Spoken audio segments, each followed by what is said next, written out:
Welcome to the Unstoppable Recording Machine Podcast, brought to you by Kush Audio, a premium manufacturer of top quality audio hardware and plugins. The high end just got higher. Visit thehouseofkush.com for more information. And now your hosts, Joey Sturgis, Joel Wanasek, and EYAL Levy. Welcome to the Unstoppable Recording Machine Podcast. I am EYAL Levy. With me is my co-host, Joel Wanasek. Joey Sturgis is doing some massive website maintenance. I think we're kind of turning into a real company now because we have to tear the site down for a day to do maintenance. It's crazy. But with us also is one of my favorite guitar players, Mr. Andy James. Welcome. Thanks for having me. Yeah, we're stoked to have you. I'm going to introduce you real quick to people who don't know who you are, even though they should, and then I want to launch right into questions because I've got a bunch. But Andy's a guitar player out of the UK who you should know about. You know, if you look at him, you'll probably think he's a metal hard rock player, but like all incredible players, his skills span the musical spectrum.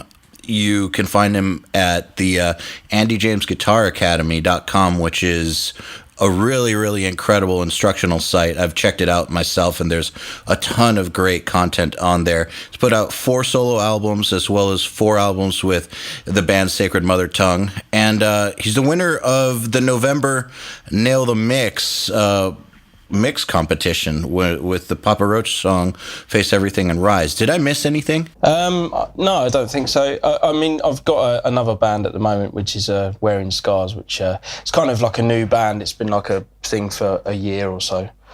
So I've been doing that as well. But no, you pretty much covered it, I think. All right, cool. All right, well, we're up to date. Well, okay, so now on to my questions, which is, I had no idea. Hold on a second. Hold on. Right, I got fine. a question. Andy, do you even 15 pull off 12, bend 15, or what? I don't even know what that is.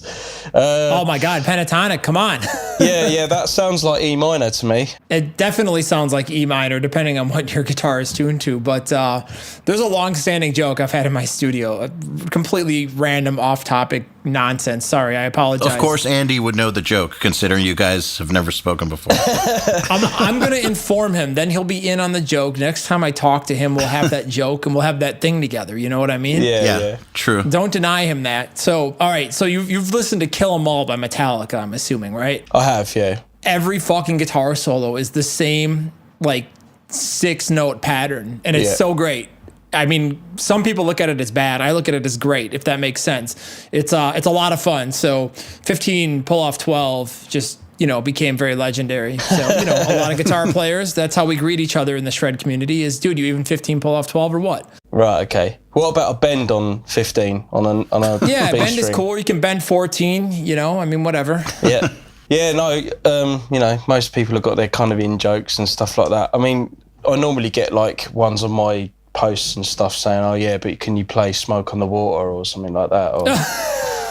Well, can you? I don't know, actually. I've never tried. I'll probably play it in the wrong key, but yeah.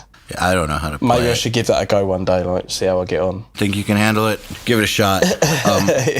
Do you mix professionally, or is this just some side thing that you decided to get good at? And well, I had no idea. To be honest with you, it's I can go back a little bit to when I was 16 and in college, because I left school.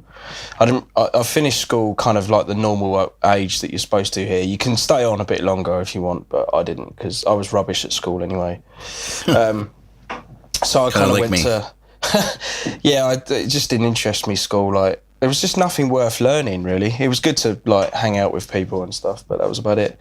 And then I just went to college. I did it's like a kind of recording technique stroke performing arts thing, but really all I went to do was kind of meet a bunch of guys and play in a band, which is something I'd not really ever done before.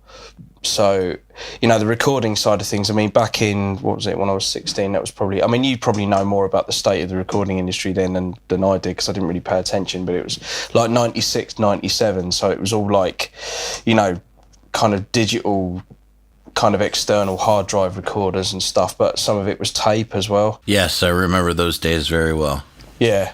So, I mean, for me personally, there was too many knobs on a desk. Like all the studio stuff just didn't really make sense to me, and all I wanted to do was play guitar. So that's kind of what I did for 2 years. So I went on the course and didn't even bother learning anything about it, because at the time it didn't really interest me. But what I did remember is like I learned a bit about Cubase and stuff, and to be honest, that's the only sort of DAW I've ever used. I've never really bothered with any of the other ones. Much later in my kind of recording career, when other people have recorded the stuff, it's always been Pro Tools and that. So that was kind of the early thing. I didn't really pay attention. I kind of wish now that I had, because I'd have learnt a bit more about, how to kind of mic up a drum kit and sort of, deal with some other session stuff that kind of went over my head at the time. And but I think I've always been interested in it, like ever since I started recording properly with Sacred. We worked with a guy called Scott Atkins, who was a guitar player for Stamping Ground. I don't know if you know them. Never heard of him. Not familiar with him. Sort of UK hardcore band kind of thing. Okay.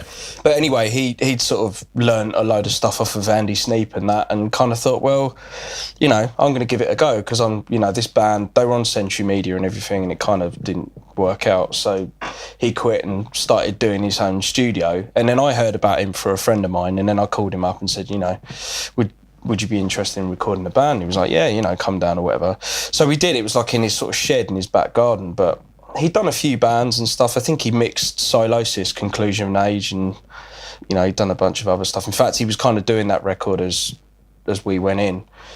And yeah, it was really interesting, like, because I'd never really sort of recorded guitars and stuff before, and like the way he'd go about recording guitars. I mean, he was like Adolf Hitler in the studio. It was ridiculous. With or without mustache? No, without. Yeah. Bummer. I mean, I think it's safe to say that nobody has rocked that facial hair since. Dude, I was just gonna say that. I mean, he was such a dick. He ruined that whole facial hairstyle for an entire millennium, maybe. Yeah. Maybe in the year 32 or something. Probably the name Adolf as well. Very true. So, all right, so go on. So this guy was Hitler Jr. Yeah. So, I mean, I'd already gone in now. I mean, I could play pretty well at this point. I'd been doing the lick library thing for a couple of years and stuff, but...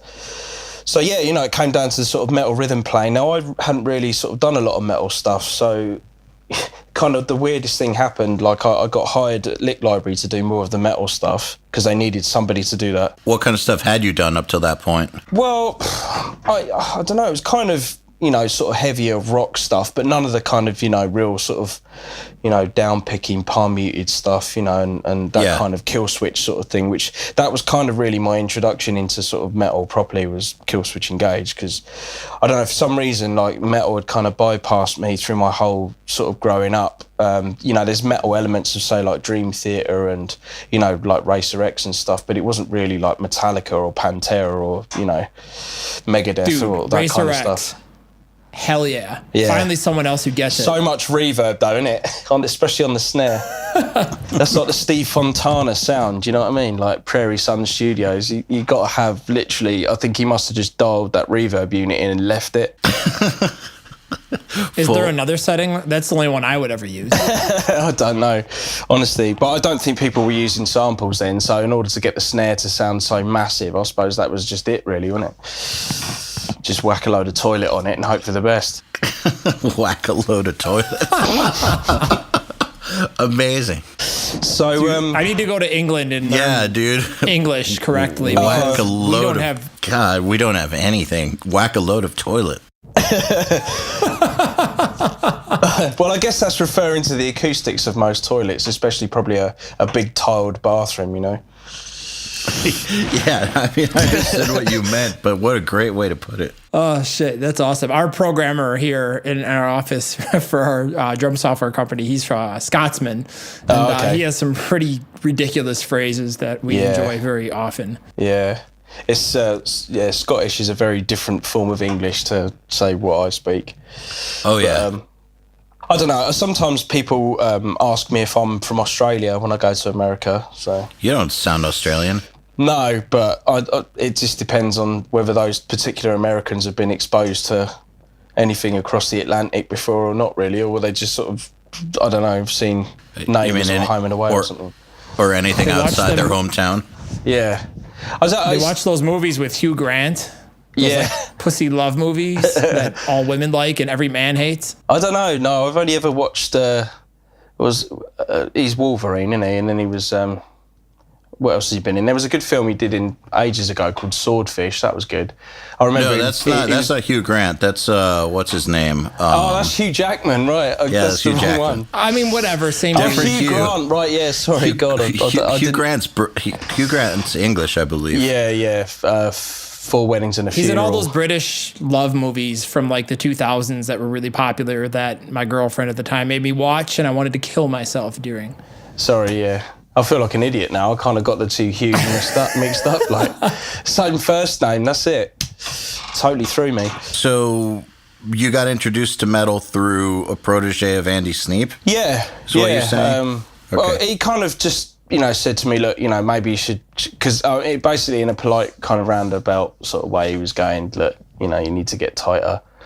So I was like, right, okay, fair enough. So I literally spent like a week just going through these albums and stuff and, kind of getting a bit better at them. I'd already heard this stuff before, but I'd never really actually sat down and, messed about with it too much. So were you already like a guitar freak at that point? Or had you committed yourself? Yeah, I'd spent all my... what it's like? You spend all your time soloing and your kind of rhythm chops suck. So you have to kind of apply what you've learned. One cares about the riff. All they care about is vibrato. Well, yeah. I had that, bucket loads. Like growing up with listening to sort of Paul Gilbert, Yngwie Malmsteen, Zakk Wylde, Nuno Bettencourt, all of those guys. They've all got like killer phrasing and technique, as well as being able to create memorable melodic solos, you know what I mean? So that was kind of the thing I liked. So anyway, I got better at it and came back in the studio, and then I just kind of knocked the stuff out. It took me about a week or so just to get myself used to it, and then got back in there and sort of did it, really. I'm normally quite a fast learner when it comes to just having to learn stuff, which is kind of bringing me on to the mixing thing in a minute. But the guitar process and stuff, because he used to just stick a click on, for the most part, and I just play the same riff over and over again for about a minute. And then rather than double track the stuff to a guitar that you'd already done, he would chop it and then just put them together, pan them, and then it'd be like, fucking hell, that was pretty tight. But you wouldn't, because any recording that I'd ever done before, I was trying to match another riff and trying to hear it, and it would always be off, not really knowing how to fix it. So that was an interesting thing for me, recording guitars, because if I've got something that's really technical now, I'll do it to a click so I can just loop sections and then put them together. But if it's something that needs to be with the band, like something that's a bit looser or whatever, I'll tend to do it with the drums or whatever it is. So I'll try not to get too surgical with it, but I think, especially with the way I've learned how to track guitars now, it's pretty difficult not to do that, because you hear loads of problems with stuff. Man, that's how Emil and I would record our guitars. Right. Just set the click and go for 5 minutes. Yeah. And there's just something that happens after a minute or two with your dominance over the riff. Yeah. You know what I mean? It goes from just something you can play to something that you just own, and that's when it really starts to sound good. Yeah, it locks in. After about a minute, your muscle starts to go, right, I know what you're trying to do now, and it lets you do it. Well, here's the problem. If you put any human into your guitar playing whatsoever on a recording, and you shred in any possible way, shape, or form, you will get 4,862 hate emails directly in your box for even attempting to not be a robot. Yeah. Well, fuck them. Absolutely. Yeah. I don't know. I'm not the same with solos, though. With solos, I'm a bit more look, I'm going to have to play this stuff live. So I either record stuff in one hit and I know that I can do it pretty consistently every time, or I'll stand up and play, and if it's too hard, then I'll modify it. So do you record them standing up? Yeah, the album that I did with Scott, which is my self-titled one, which is probably the only one that I've done properly, because the first two records I sort of did myself with a friend of mine, and I hadn't had no idea like what I was doing. So, and they kind of sound horrible now. I can't even listen to them. But yeah, so I never recorded those that way. But when me and Scott worked together on that self-titled album, it was very much a case of really trying to pull some different stuff out the bag. And you know, he would have this thing where he had like this well, I suppose you'd call it couch, but we call them settees. Anyway, so he'd sit on this sofa, let's call it that. All right. And he would just be like down looking at something or whatever, and I'd just be standing there going for like take after take after take after over like a solo section, and I'd be looking at Scott and he'd just be sat there like looking at the floor, and I'd be thinking, God, what is it going to take for him to just get excited about what I'm doing? And then I'll just kind of get really angry, and then I'll just play some total nonsense, and then it would just some life will be injected into him. It'd be looking at me going, what was that, and I'd be like, oh God, I don't know, I can't remember. He's like, that's what you need. So it'd be like every time I managed to get him out of that sofa, it meant that I was doing something that was good, or what he considered worth recording.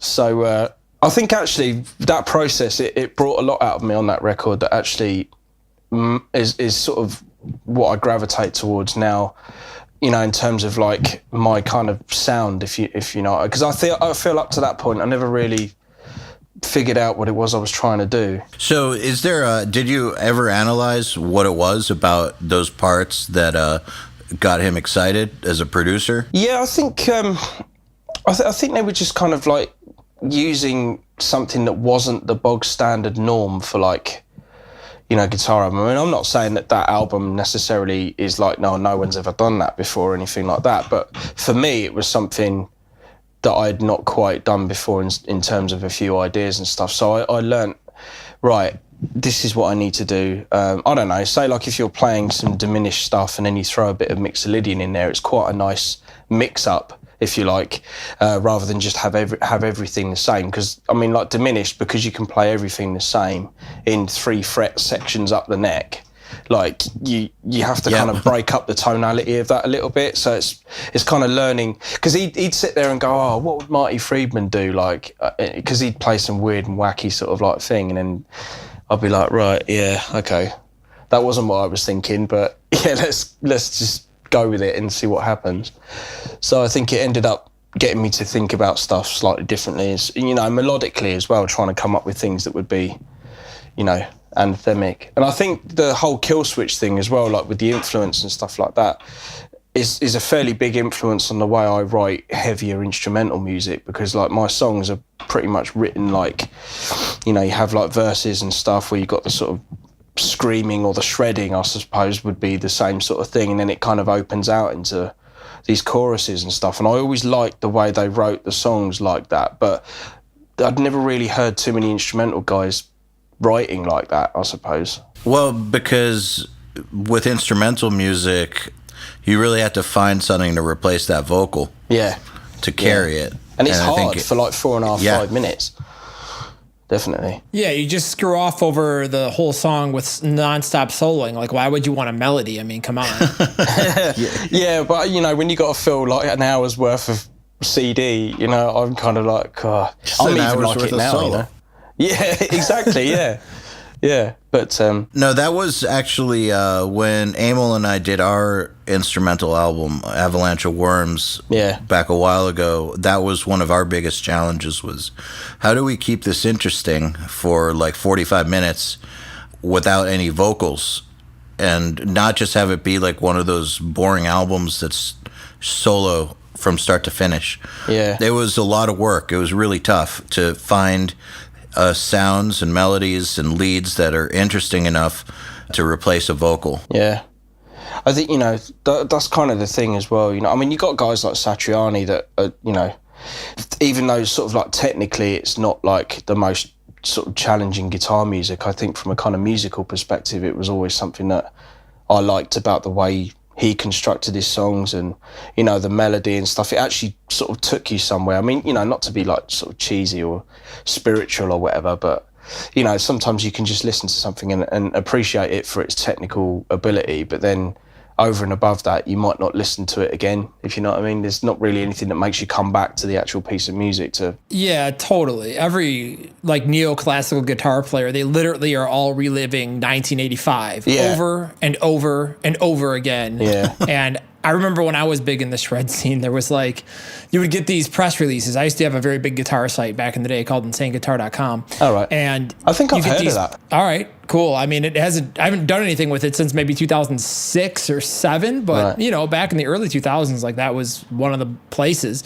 And you get all these press releases. It'd be like George Bellis teams up with this superstar singer and this superstar from that band. And, you know, there's all this hype. And then you listen to the music. You're like, I've heard this band like 74 times this week. Yeah. And, you know, the thing about Satriani is Satriani writes actual songs. Yeah. And I feel like that's why he's such a great guitar player, because, you know, he shreds. He's got some great licks and a unique identifiable style. But I always appreciated that Satriani could actually write a melody that sticks in your head. He could actually write a hook. And that's something so many guitar players have no idea how to do. Yeah, I think, you know, it is a struggle as well, because quite often the bar that those guys set, especially using, you know, modal concepts and stuff like that. I mean, as soon as you play anything that's like Lydian, you're either sounding like Steve Vai or Joe Satriani. So you're kind of like, well, I can't use that mode. It's ridiculous. I don't know how I'm going to be able to use that. You know, so because of all these players that come before you, it becomes very difficult to find your own, you know, voice within that, I suppose. So how do you go about doing that? Well, I mean, I don't know if I have really, but I mean, I don't really listen to a huge amount of like instrumental stuff now. And I suppose at the time I was doing it and writing those songs, you know, back then, I suppose the ones that people keep going back to now that they say that they're some of their favourites, you know, I was listening to actual bands and stuff. So I wasn't really listening to guitar players at all. So it was a totally different influence, because I found up until that point, you know, some of my stuff was very reminiscent of a lot of my influences and stuff, which, you know, it's not necessarily a bad thing, but you kind of want to rise above that a little bit and end up with something that people can associate with you, I guess. I don't know whether it's something that you can engineer. I think it's something that just happens naturally over time. I mean, now I don't listen to any instrumental music. Well, I think there's something about what you just said is some. I'm going to want to key in on that. It's totally natural for your influences to come out in your style. And so I feel like if you're in a thrash band and all you listen to is Slayer and Metallica, Testament, your thrash band is probably going to sound like a triangulation of the three. Yeah. And it's probably not going to be very original. However, if you're in a thrash band and you know your metal, but you spend all day listening to soundtracks or EDM or pop or whatever, singer-songwriter stuff, you're going to have something different to bring to the table, and you're not going to have to engineer it. Hang on one second. Brendan. God damn. Brendan. That was pretty metal. Yeah, edit that out. Okay, so you're not going to have to engineer it in. No, leave it in. That's all the right, good leave stuff. it in. Ugh. God damn. All right.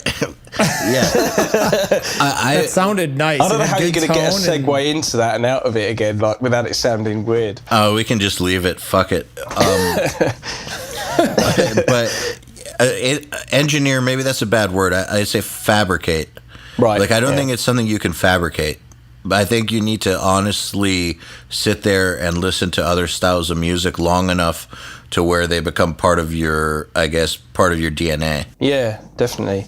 I mean, you know, I've kind of had like influence from like, you know, blues players and stuff along the way. I would say blues. I mean, you know, people that are rock players that incorporate the blues in their playing. You know, guys like Gary Moore or you know, Rory Gallagher or, you know, like Andy Timmons is one of my all-time favourite guitar players, just because he can do it all, but he actually has got amazing tone and phrasing and all that kind of stuff. And I've always loved the way he approaches blues-type rock playing, you know, because I suppose for me, if you listen to kind of like the older blues guys like, you know, Eric Clapton and B.B. King and, you know, all that kind of stuff, it's great, but for me, it never really blew my skirt up, you know what I mean? It was like... Say that one more time. You what, sorry? I'm kidding. Go ahead. Okay, sorry. I'll probably say something else stupid in about 5 minutes. Blew me skirt up is okay. That's a new one. That's a great one. Ah, right. Okay, well, more where that came from. Yeah, so I don't know. I like guys with a bit more like edge to the sort of playing, you know what I mean? So, but still doing like an older style, if that makes sense. Is this sacrilegious if I say that I went to see BB King live and I fell asleep? I don't know. Yeah, I don't know whether. I mean, I don't want to comment really, but yeah, I don't know. Yeah, now we have to delete the whole podcast episode because some guy on some forum is going to hear that comment. And they're going to be like, "Oh, dude, that guy can come fight me." Well, this is the thing. Like, this is the thing with the internet, though. Like, people don't understand that an opinion is an opinion and it's not fact. You know, it's like... Well, it's fact that I fell asleep. Yeah, well, that's fine, you know. I mean, you can come and beat you up for that. Just like that Blue Man Group, huh? Yeah, I almost fell asleep at Blue Man Group as well.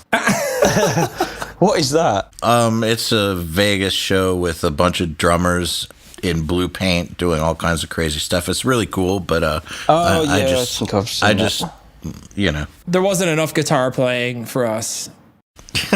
No, but sorry, go on. I can't remember what I was saying now. I'm just thinking of blue people in paint. Well, you were talking about blues guitar players with edge. Oh, right, yeah. I mean, even like Steve Ray Vaughan, for example, I mean, like, he had a real kind of aggressive nature to his playing that, you know, for me, I instantly gravitated towards that kind of thing. So if I approach any style like that away from, you know, rock or metal or whatever, I do approach it with some degree of aggression as well. Maybe I should go and see a therapist or something. That's probably a good idea for all of us.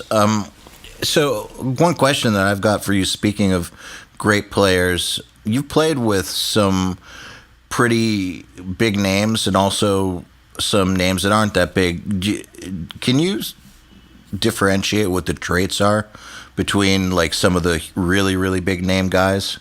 Like what sets them apart? How do you mean? What, like playing wise or personality? Yeah, or playing wise, or is there something where you can point to like these guys that are at the top, they tend to have something in common, or they're just better? He wants to know why Yngwie is the only dude that can wear leather pants and kick on stage and get away with it. I don't know. Maybe he's got and like, still be cool. Maybe he's got 20 pairs and just when he's got his costume change, he puts another pair on. I've got no idea. Or maybe he uses the correct method of wearing leather trousers and puts talcum powder on. So he's got, you know, movement.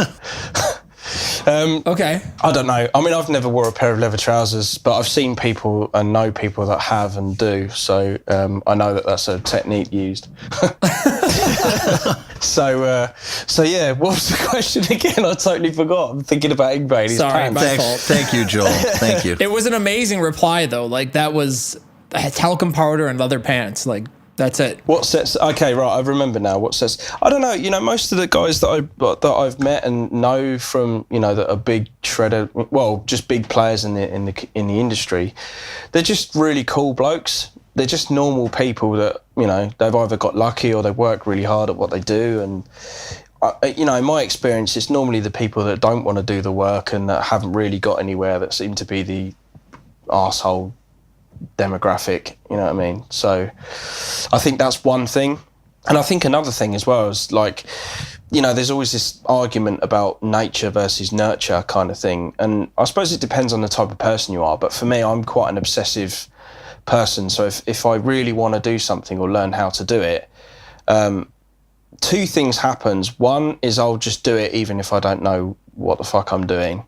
And still manage to make something happen. And two, I'll be doing it for long enough where eventually I'll pick up some theoretical knowledge along the way, and that will just help, you know, give names or anything to the stuff that I've already learned, kind of thing. Let's discuss real quick an example of Andy James getting obsessed about something and what happens. Well, I mean, if you want to talk about the November Now the Mix thing, that's kind of a perfect example, really. I mean, all right. Very quickly, I was on tour last year with Mark Tremonti with my band, with his solo band, and before we'd even started off the tour, I'd had some real bad pain in my left hand, so I was taking like codeine, tablets, painkillers and stuff like that. I was taking them for kind of longer than I should have been.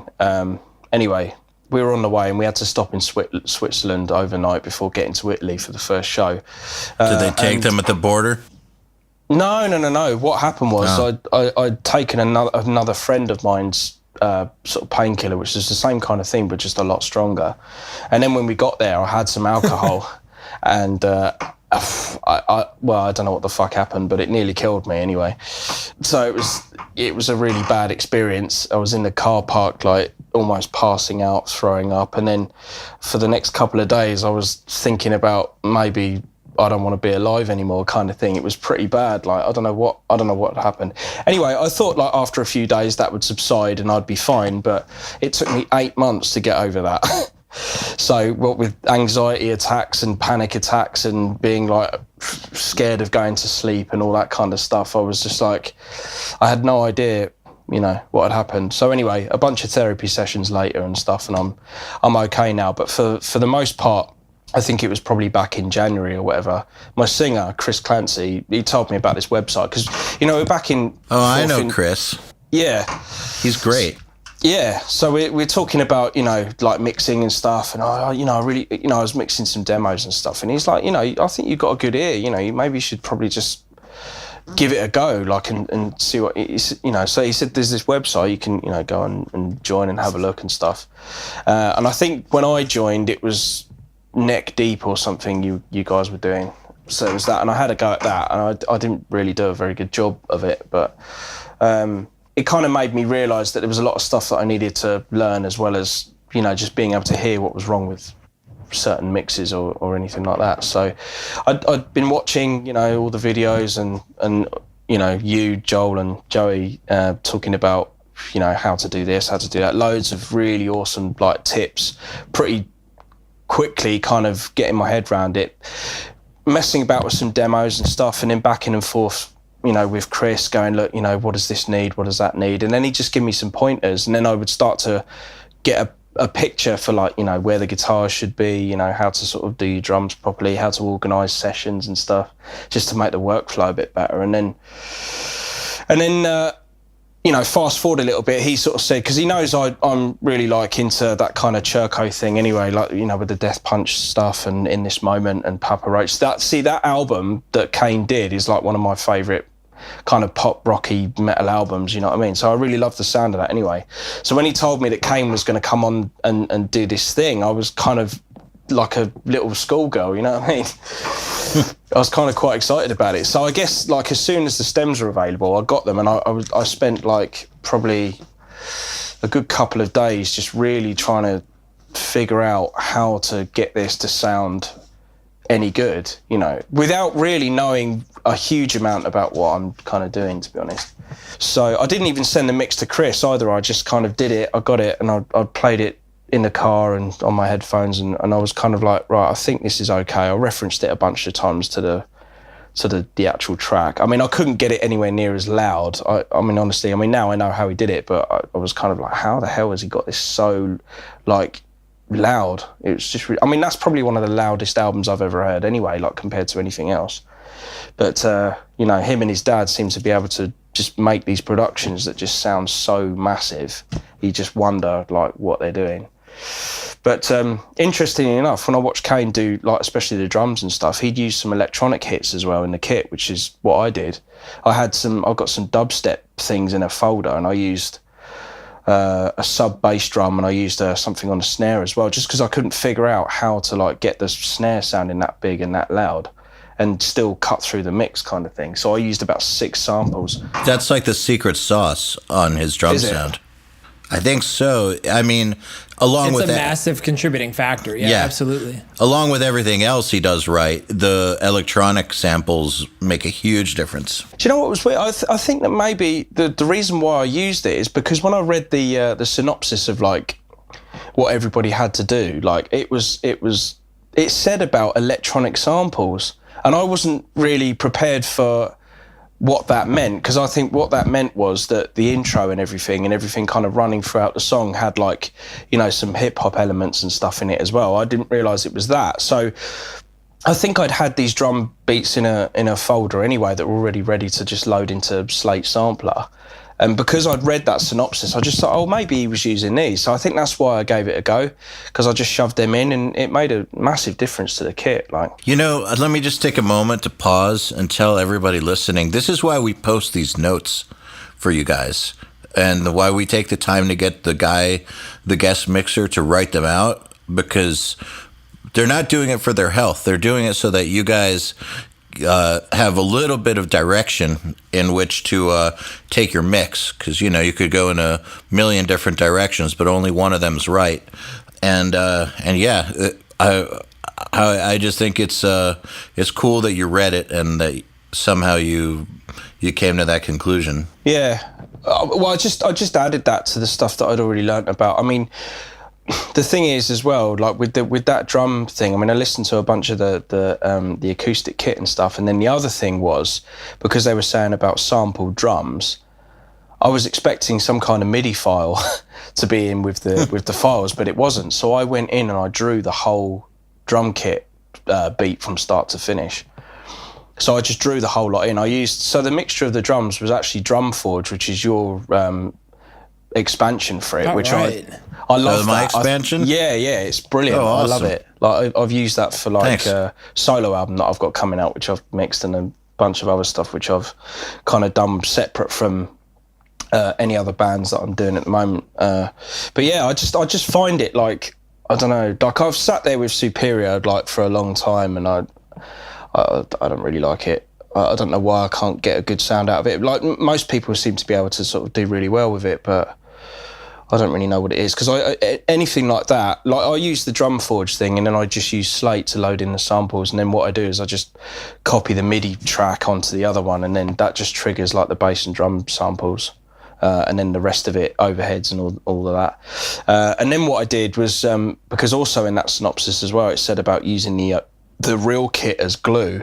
So that's basically what I did. I used I think I used the snare up, and I used, because I like the idea of the stereo overheads with a mono as well. It seemed to work really well with like the kind of sampled kit as well. So you can, if I mute off like all the overheads and everything, it was just like the real kit underneath, it just kind of dies and the glue just totally disappears.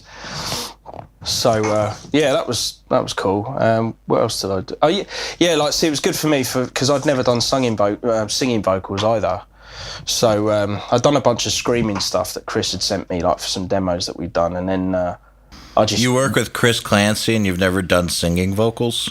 No, not mixed. Like, oh, okay. Because he does most of the production for the stuff that we work on. That's right. So this was kind of all part of the learning really is to sort of like work on things with vocals and stuff, because obviously the only thing I do know how to get is a guitar tone, because obviously being a guitar player and recording guest solos and stuff for people, that's probably the one thing that I already kind of know what to get, but everything else is a bit of a new thing for me. So it's only really been this year I've been doing it. But yeah, the vocal thing, I mean, I think I only just used like a de-esser and gain reduction really, and then clip just to get it louder. So I'm kind of promoting your business, I guess, by using all that stuff. Well, I mean, you won fair and square in that mix competition. So whatever works. It was a surprise, definitely. I picked the top 20, and we kind of talked about this a little bit the other day when we were doing our Mix Crit episode. But, I mean, the difference between, the first, I would say, top 4 or 5 mixes is usually vastly different than like the bottom 5 or in the top 20 versus like the next 30 or 40 mixes in the whole lot. So usually the ones that stand out pretty well above the rest. So right. Yeah, I mean, I must admit, I don't envy you guys going through literally every mix just to kind of pick out the ones. We love doing the events and all that stuff, but sitting and listening to like 300 mixes it's pretty cumbersome. I mean, even taking the top 20, which is picked out of the top 50, is very tedious. Yeah. Well, I mean, you guys do it every month. I mean, I've run guitar competitions for one actually, because we had such a nightmare. We had like 400 or 500 submissions, and me and Nick, my partner, we had to sit and just watch literally every video. I mean, I don't want to sound horrible, but you can kind of gauge what it's going to be like in about the first 30 seconds. So. That's exactly what I was about to say. Can't you just like skip most of them after like 10, 20 seconds? You can do, but I don't know. I do feel bad in a way, because you do feel like you have to give people a bit of a chance, even though, I mean, I suppose, whenever, because you guys mix professionally and do all that kind of thing, you must know, like, when someone sends a mix, if this is dog shit in the first 5 seconds, the rest of it's going to be... Absolutely.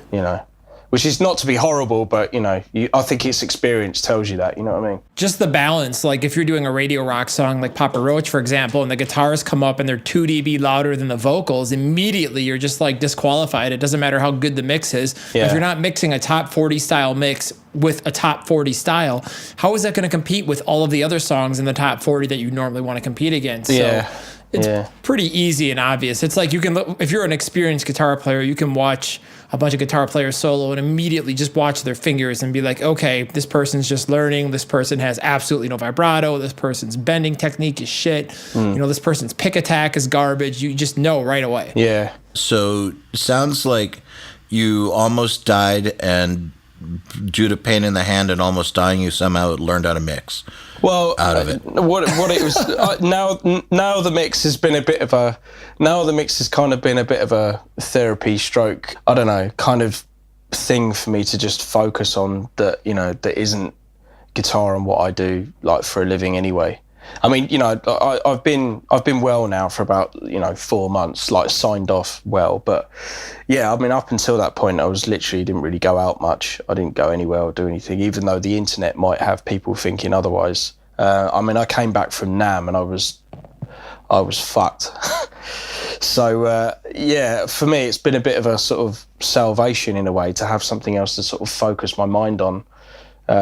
So that's pretty much what I've been doing. I've just been doing this and doing demos and just mixing things and working with stuff for the band between me and Chris, and that he's been a massive help to me. It kind of annoyed him actually, because he introduced me to the site. He's been in the top 20 a few times but never won it, and he just said to me, he was like, you just surpassed everything that I've been trying to do for like the last 6 years in like 3 or 4 months, so thanks a lot, dickhead, kind of thing. But I didn't do it on purpose. It was just I think for me, I work solely on instinct. Like I do it with guitar playing. I'm doing it with this. Although I'm learning along the way. I've got a ton of stuff to sort of like learn and be able to do it consistently. You know what I mean?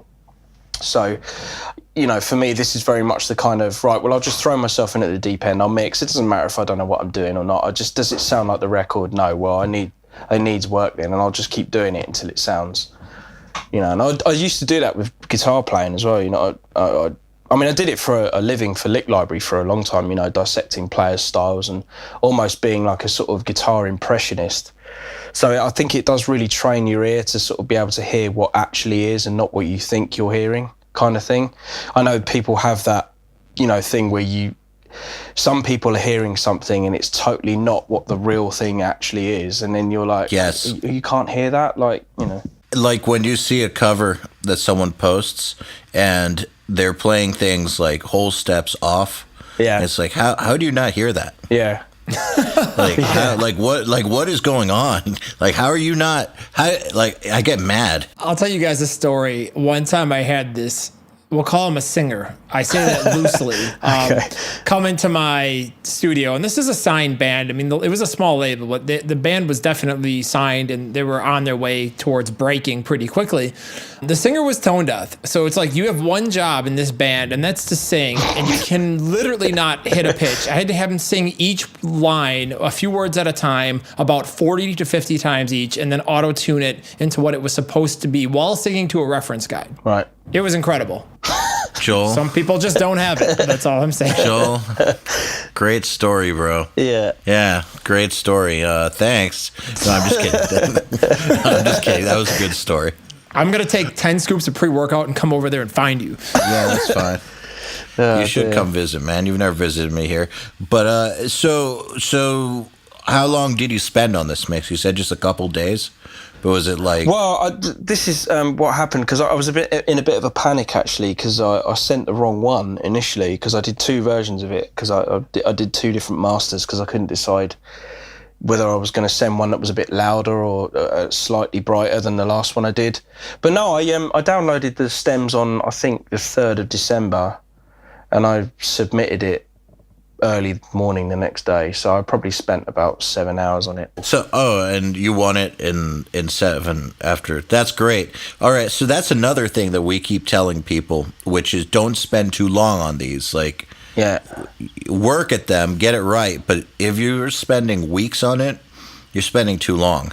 Yeah, it's not realistic. I mean, in the pro leagues, you get a half a day, maybe a couple days at max to mix a song, but I mean, most of us are so busy when you're playing at that level. You don't have more than a couple hours to do it. So we don't sit there and obsess over the guitar tone for 3 weeks. We're just like, sounds good, next. Yeah. I mean, I guess, you probably have a bunch of mixed notes and that to work through as well. But I don't know if I'd be able to mix a song that quick. I mean, the thing is, I suppose the only thing is if you're working like in an environment where you can save like a template and stuff, I suppose once you've done the mix for one song, unless you've got like something that's just massively different, I should think all those settings work for every song, I should think. So, yeah, that makes a huge difference to work with templates.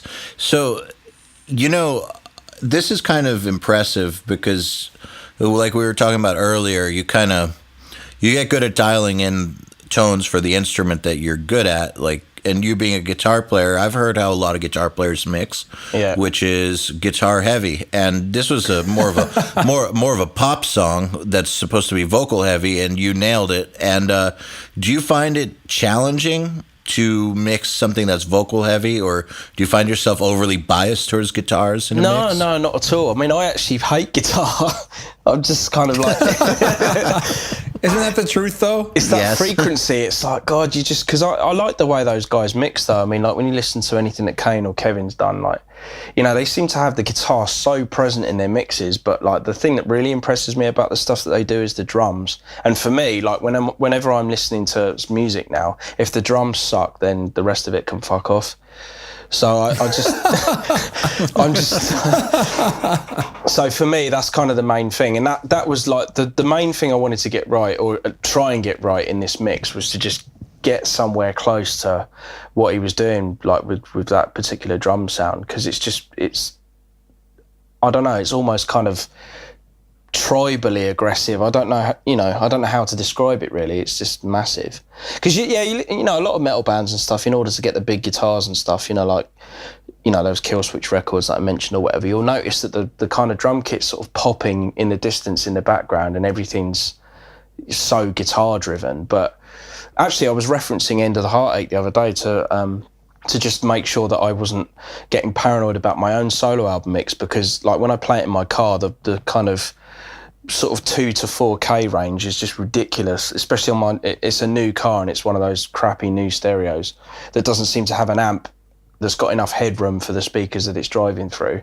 You end up with all that high end, and then it's just bouncing off the glass and that, and you think, oh God, there's just so much whistle frequency going on in this. Like, I'm going to have to go and literally duck out every horrible high-end frequency I can hear in like the mastering stage, just because I've fucked up my mix. But I put on End of the Heartache in there, and it was twice as bad, and I was thinking, actually, I don't feel so bad anymore. Like, because, that album for me, I suppose, it was because it was like the introduction to a lot of my metal listening, if you like. I love that mix. I mean, even now, like I can sort of hear, well, I don't, maybe it's a bit harsh, but I still love the sound of it. So if you can get away with that being the way it is compared to what I've mixed, and then I'm kind of, I suppose that's just the importance of referencing, rather than just getting too strung out on your own mix and worrying about whether this is right or that's right, or just listen to someone else's that stood the test of time. I mean, I think that was like there was a Grammy nominated song on that, so I'm thinking, well, that's obviously fine then to leave that high end in there. Yeah, it's good to use reference mixes like a North Star, because you can definitely lose your way when mixing, especially if you've been at it for a while. Reference mix can help show you if you're being crazy or not, because sometimes we trick ourselves. Yeah. I mean, it's interesting you say about not spending too long on a mix. I wonder. I mean, I don't know if you guys are doing like your own music necessarily now, or whether you just kind of used to do it, don't do it anymore, and you just spend all your time mixing other stuff. But I suppose, would either of you guys find it easier to just mix someone else's stuff and then just close the door on it, rather than if you were doing your own stuff and then be... Hell yeah. Oh, yeah. Right. Absolutely. I can't even get a guitar tone on my own stuff. When I don't work on my own stuff very often, but when I do, I can't even get a damn guitar tone that I like, because I'm like, oh, this sounds good, this sounds good, this sounds great, this is good, this is good. I like all of it. I don't know what to pick. Yeah. I'm more like, I hate this, I hate this, I hate that. This sucks. I want to kill myself. Done. Right. That's more what it's like. The complete opposite of Joel. I've always, even from before my band got signed, I tried to hire people to mix my stuff. And that's why I hired James Murphy before my band was signed. Even though I had a studio and I guess I could have done it myself, I wanted someone better than me who was objective, as objective as you can be, to come in and mix it, because it's really fucking hard to mix your own stuff. Yeah. I mean, just on a slightly different note, like with my website, I edit all the videos now and do everything. But I don't know. I mean, sometimes I just think, am I being too arrogant, like, to think that, because you've got all these other guys, right, that they set out and they do their careers and they get paid for it, and that's what they do for a living. You're just some guitar player that sort of like swans about thinking he's cool, right? And then you just sort of, you're like, am I arrogant enough to think that I could probably do the same job as this guy who does it for a living and actually probably do it as good, if not better? So, bollocks, I'm going to learn how to do it myself. I mean, we were paying a guy to do Academy videos, and, it'd be like, oh, I wish you'd have told me that my beard was kind of going off 90 degrees to the left, or, my hat was about to fall off the back of my head, because I look a total bellend. And I'll be just, why can't, because nobody is going to care Hold about on your... a second. Right. What the hell is a bellend? Oh, right. Penis. Yeah. It's the shape of, like, the end of your knob. I learned that word yesterday. See, I knew that one already, but I had never heard swan along. I like that. I was swanning about, yeah. I don't know, how does one swan? I don't Swanning know. about. Just as a guitar player, yeah. Well, that's the beauty of the modern age, and that's kind of when we decided to start Nail the Mix and do this whole thing that we're doing. We just kind of saw that this is the future of production, is guys like you saying, wait a second, I can do this, and then learning how to do it. So you're cleverly kind of going, well, we know this is going that way. People aren't hiring producers anymore, so we'll teach people how to do it themselves. So we still have a career, but then producers around you are kind of dropping like flies. Yes, but no, because you'll never be able to replace a top-notch or even close to top-notch person. You know what I mean? Like a genius producer, or even like a really freaking good one, is always going to have a value in a role. Same thing with a mixer or a mastering engineer. I mean, there's some people that just have it and some people that do not. But at the same time, it's just like there are more people that want to make music than ever. So why not help them make it better? Because a lot of guys don't care about, what the guitar is, if it's run through this piece of gear or that. They just like want to get a good guitar tone. They want to write their song and listen to it and enjoy it and not have it sound like absolute shit 1985 one mic in the room demo. Yeah. And, so why not try to cover the whole spectrum from people that want to do it professionally and aspire to do so, and as well as people that just want to make and record their own music. Yeah. And we encourage it. I think that's awesome that so many people can make music now and make it listenable. Yeah, so it's a killer idea. I mean, honestly, watching some of these guys that are obviously at the top of their game, including you guys and that, it's just like, wow, I mean, I love the fact that you're like limiter on everything. I think that's brilliant. I'll tell you what, I didn't really like know how to sort of tackle bass, and I think that's what I did on that Papa Roach mix. I literally just got the left hand side of an L1 and I just pulled it all the way down and then just controlled the volume with the out ceiling. I was just like, that's right, there's literally no movement in this whatsoever. It's brilliant. That's probably why I liked your mix so much. You could sense the L1 like running throughout. It's kind of like the Force, I guess. Yeah. So, hey, we're almost out of time, but we've got some questions from the crowd. Okay. Mind if we ask you a few? No, go ahead. Cool. This one we already asked. Well, you already told us when you joined Nail the Mix, so I'm not going to ask that one. So, okay, Joey Doherty's asking, key to a great solo guitar tone? Question mark. Mid-range and not too much gain. That's about it, really. Pick attack. Yeah, well, you kind of get that out the mid if you've got it. I mean, the trouble is if you dial the mid all the way back, you're just going to end up with that kind of wasp in a jar, horrible tone, and you're not going to get any kind of attack. You know what I mean? Whereas, I mean, like normally what I do, like I'll just set up the bass at like, I don't know, 7 or whatever. I almost always turn the presence off. I don't know what it is about presence. It's almost adding in more of that high-end shit that you don't want. So I just use like the treble, and the mid's kind of over halfway, and then get a good balance between the mid and the high end. So it's not like really screeching, but it's enough to get like the attack. I mean, using the net pickup quite a lot as well. It's a good way of being able to gauge how much top end you need, because if you're getting just enough pick attack with using the net pickup, when you put it onto the bridge pickup, it should be okay. You're not going to get too many shrill frequencies. And also, I hear a lot of guitar players using way too much gain, and it just causes a lot of noise. So, I just kind of work on your technique a bit so you don't have to use so much gain. I think that's probably The one thing that Emil and I always used to do is we would practice, apart from the band, we would get together and we would run through the songs with like gain at like 20%. Yeah. Like almost clean. Yeah. And just to keep us honest. Yeah. And it really made us a lot better. It made recording and playing live so much easier. It made me such a better guitar player to have to play like that, because everything's exposed and you can't hide behind anything. No, exactly. I mean, especially if you've got a picking technique as ridiculous as Emil's as well, you know. I mean, I don't know. I mean, we were talking about it just before we came on this podcast, but... yeah. We're talking about Emil Wursler, by the way, people. Yeah, right. I've honestly, I don't think I've ever seen anything like it. I mean, obviously there's some great pickers out there, you know, like Petrucci and Gilbert and stuff, but, you know, it's more in a kind of linear fashion, whereas Emil just seems like totally unhindered by direction or that there's another string that he's got to worry about. He just burns through it like it's nothing. I don't understand it, dude. Yeah, I've never seen anything like it, really. And I can't figure out what... I mean, I'm pretty sure he's an economy picker as well. And if he is, like, how does he get that much attack out of using a technique that seemingly doesn't have any power in it? So that's... Yeah, that's interesting. Economy picking is really hard to deliver any sort of attack. I mean, it's such a smooth... Oh, but he's all attack. But the thing is that he's very, very mapped out about how and when he's going to pick. And so he...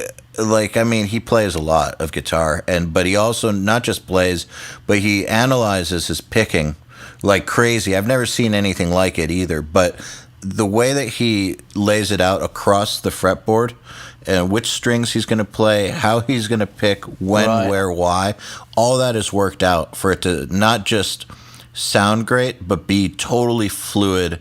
So once you understand what he's doing, like once you wrap your brain around it, it makes perfect sense, and it's actually the easiest way you'll ever play anything. Right. Yeah. That's what's crazy. So it allows him, once you get the mechanics of it, it's way, way easy.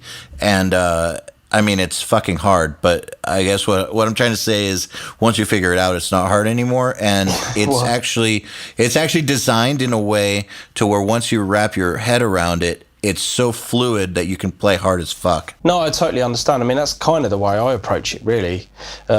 Picking was one of those things that I always struggled with. So seemingly now it's like probably my strongest technique because of that obsession with trying to get it right. But, you know, to the detriment of, say, other techniques like sweep picking or whatever. But real picking is so much more important than sweep picking. Well, it is, yeah. Bullshit. Guitar player fight. No, I'm with you. Alternate picking is like really a pain in the ass. That was something I really struggled with for many years. And then one day I just sat down and I'm like, fuck this. I'm going to get good at this. And I practiced like speed picking for maybe 12 hours a day. Yeah. And after about 3.5 weeks, one day I woke up and I could play like 100 BPM faster, and I'm like, okay, this is cool. Like now I get it. I understand what I was doing wrong. Yeah, it's a feeling. Once you memorize the feeling of when you nail it and you do it enough times, you're like, right, that's what it feels like. And weirdly enough, I've noticed with my pick technique actually that the pick doesn't leave the string at all. It's very much a kind of push stroke through the string rather than actually thwacking it, if that's even a word. That's a word. But most of the time now, like I've discovered that most of my playing naturally starts on an upstroke. So things like doing 2-note per string picking and that kind of thing is way more natural for me now, because I can't do anything with a downward motion. Everything's always upstrokes.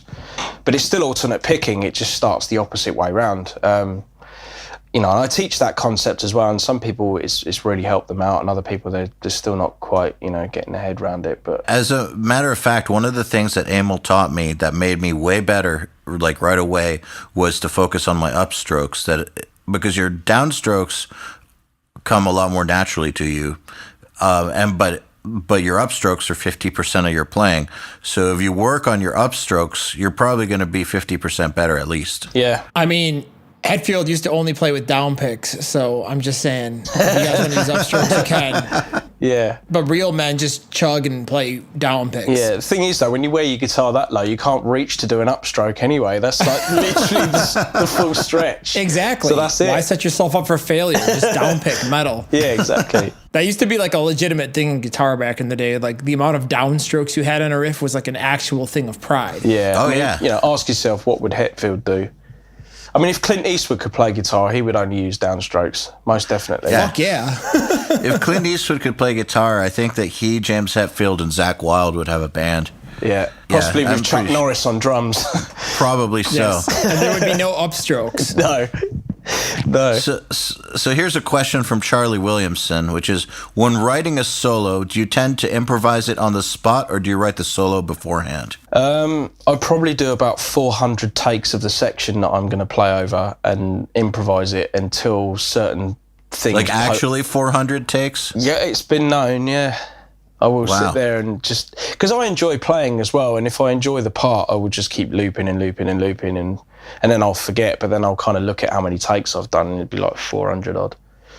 But, yeah, it's ridiculous. But that's pretty much how I do it. I don't listen to a song, get a preconceived idea of what I'm going to do. I'll just have the section, play it a bunch of times.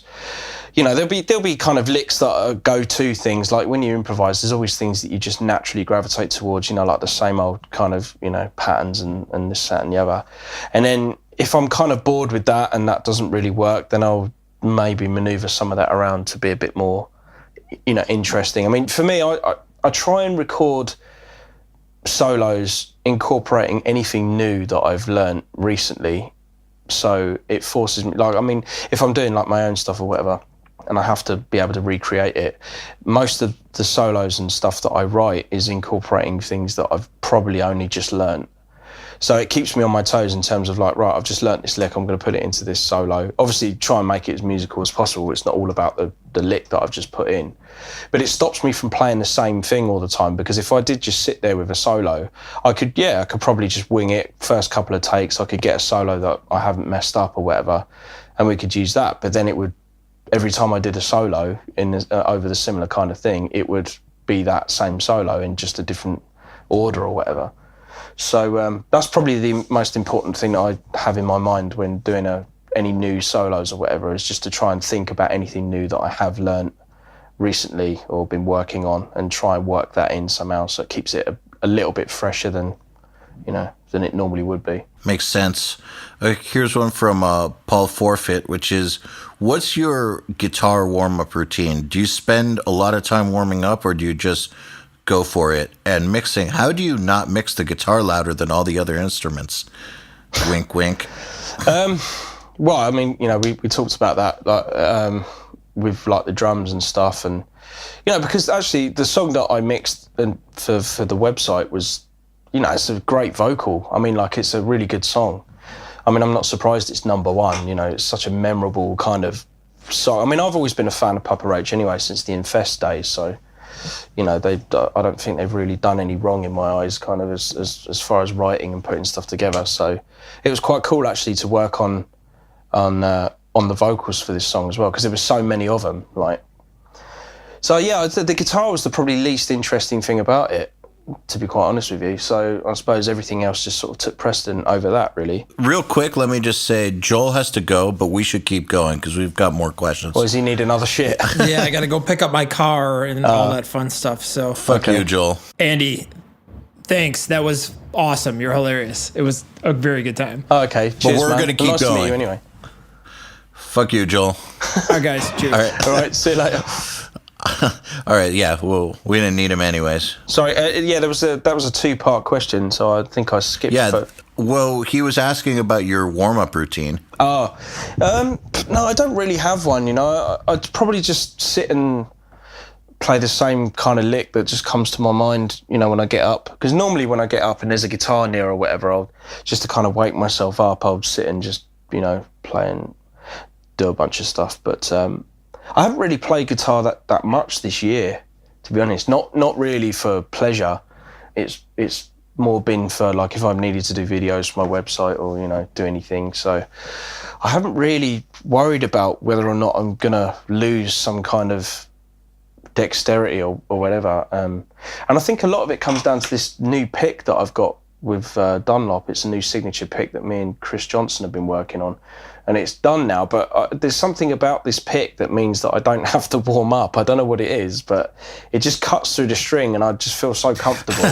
Well, if that's not a good sales pitch for the pick, like I don't know what is. Yeah. You don't have to warm up with this pick. It's just instant awesomeness right off the bat. Well, what is this? So, all right, you got to tell me a little more about the pick. I've piqued your interest now, haven't I? Right. Yeah. Maybe I'll take a photo and send it to you, and you can post it up on the thing. But sure. Yeah, it's not like a new pick that Dunlop have come up with. It was a pick actually that I was using a lot. Sort of 6 or 7 years ago, playing with Sacred and stuff when I first joined, and it's just a jazz tone 208. But the thing is, with the material that they made it out of, it's like polycarbonate, so it's a little bit spiky, like in the high end. So I've been on this kind of pick quest for ages. People that have come to see me or clinics and gigs and stuff, whenever we've got onto the subject of picks, it's always been so what pick are you using this week?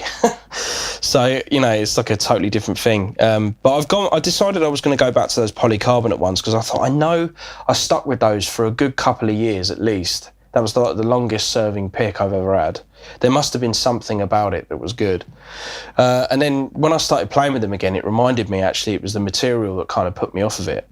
So we've been through about 3 different signature picks we've done up at this point. I think Chris is kind of losing his patience with me going, look, if we do another pick, this has got to be the one, because we're not doing another run of 5,000 for you to just, I don't know, just lose down the back of the sofa or whatever.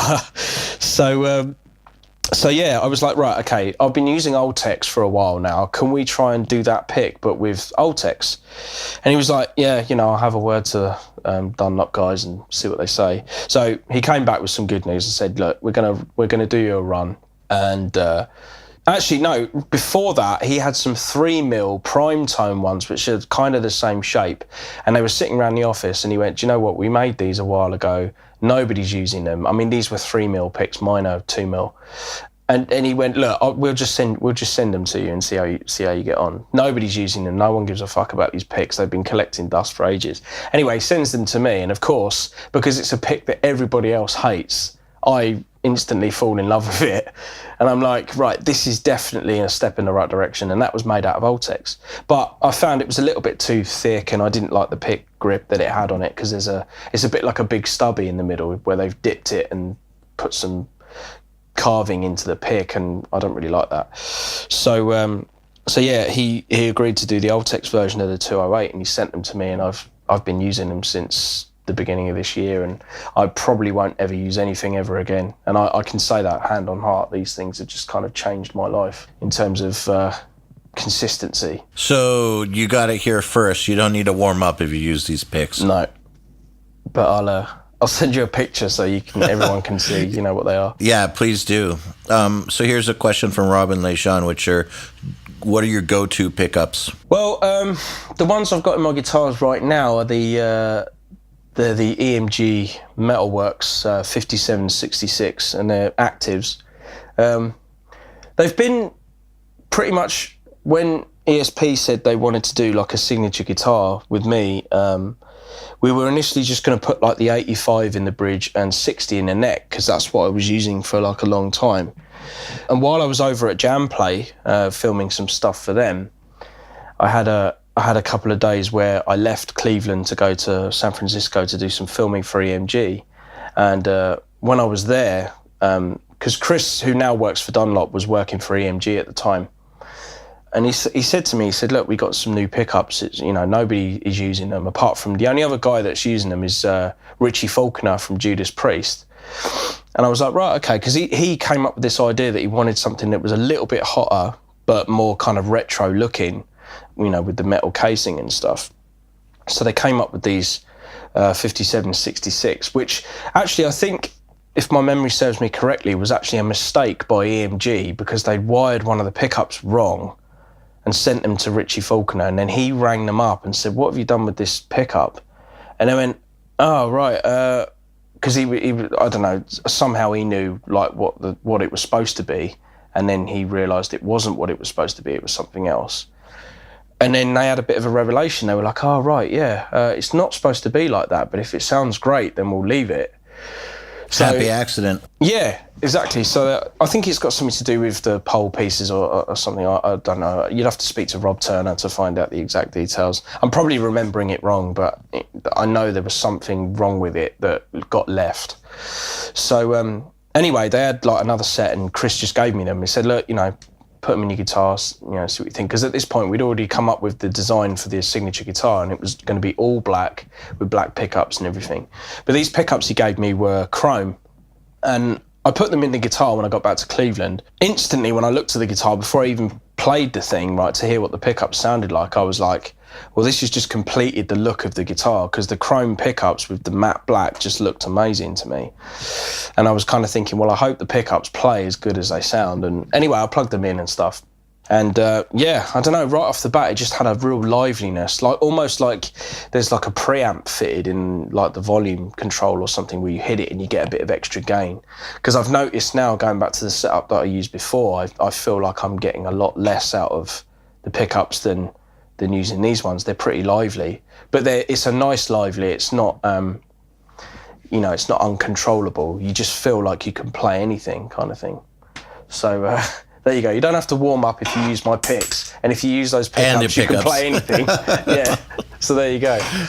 Perfect. Okay, so Andrew Howington's asking, a lot of shredders just do technical wankery and not really musical melodic stuff, but Andy can play really, really long lines of straight shred and have it maintain a sense of melody.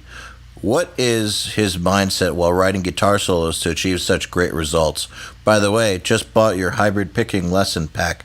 Super stoked to get started. Sweet. Oh, thanks for buying that. Yeah, well, just exactly what he said. You know, the melodic thing is always in my mind. There's kind of ways. I mean, I suppose this is probably bringing back to what we were talking about earlier about, you know, certain techniques being your strengths and others being weaknesses. I've always found techniques like sweep picking to be very kind of unusable for that very reason. You know, like unless you're kind of Jeff Loomis or Jason Becker or like, you know, the guys that actually really do something with that technique that's just ridiculous. Like, I don't know.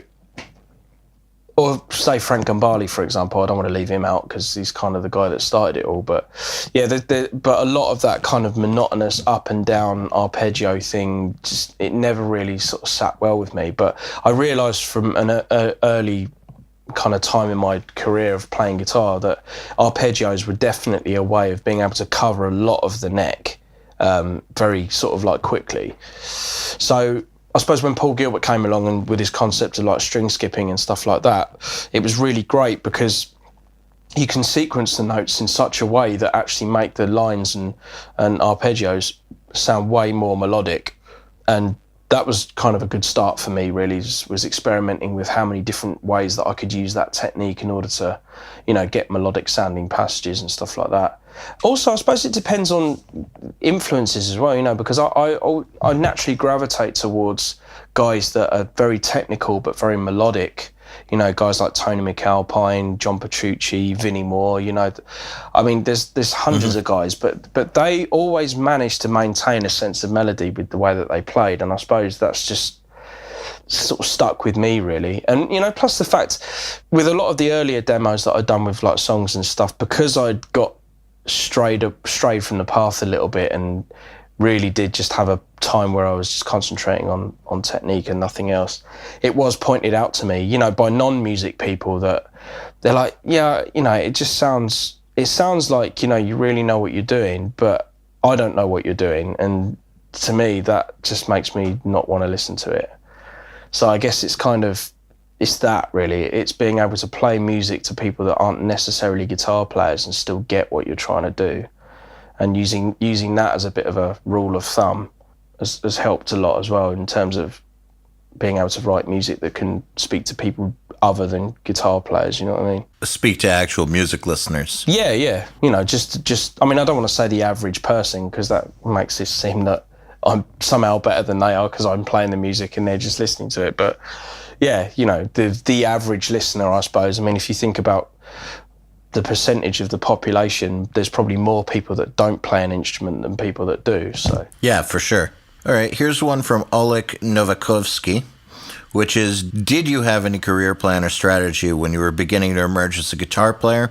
I'm asking that because I've been playing hundreds of local gigs with an amazing band in the past few years, but I'm struggling to get to the next level in my career. Okay. Well, I mean, I don't know how long we've got, but it's kind of a weird situation for me. Cause go for it. I was playing, obviously playing in bands and stuff from college, and then those same guys, we stayed in touch, and we had cover bands and stuff while we were doing day jobs. I mean, my last day job was sitting doing insurance. People ring up and go, "Oh, I've crashed my car," and I got to tell them, sorry, you're fucked, or yeah, we can sort it out, kind of thing. But obviously it wasn't really what I wanted to do. And I guess in my own mind, and other people saying to me like, oh, you really should be doing this for a living, or why are you just doing that and doing pub gigs or whatever. And I suppose it never really occurred to me to like properly go for a career in music. I mean, I suppose I just wanted to be able to do something, because guitar for me wasn't really, I want to grow up and be a rock star.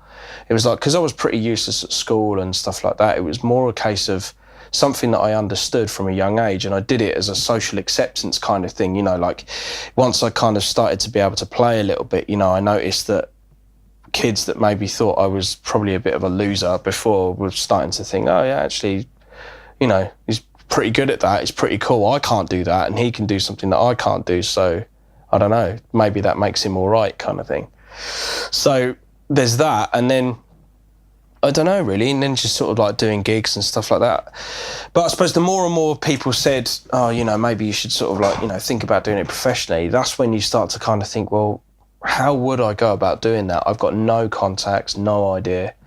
I don't know what I'm going to do. All I've done is just look at these players that are at the other side of the Atlantic that seem to be like massive players, and I'm just thinking, well, what am I going to contribute to that?